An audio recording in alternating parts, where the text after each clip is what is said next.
Canvas is an interactive space where you can collaborate with ChatGPT. What we're really most excited about is the coding functionality of Canvas. Let me show you what I mean by that. Say I have a PRD and the key capabilities and features for a new product that Acme Corp is working on. I want to be able to quickly build a prototype to share this with my team members.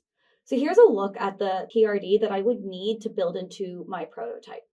I'm going to ask ChatGPT in plain language to build this prototype based on this uploaded PRD. Canvas has the ability to leverage O1, so I'm going to build a really well thought out comprehensive code for this. So what we're going to see here is Canvas is leveraging O1's chain of thought to plan out this work for me. And now you can see the code written here in Canvas.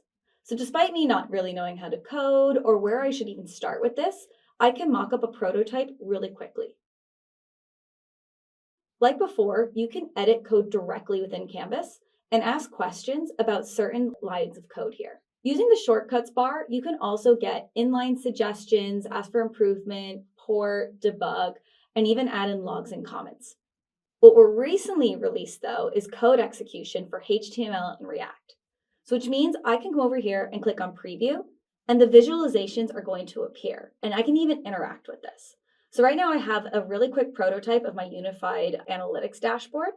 I can come up here and select different roles. What would marketing be interested in? Or what if I was finance? And we can see that this is changing live in front of me. I can even ask Pooja here. It looks like our marketing automation has an error. Maybe you can look into it for us. Really, it is just a more interactive environment so you can show this to team members to really bring your vision to life.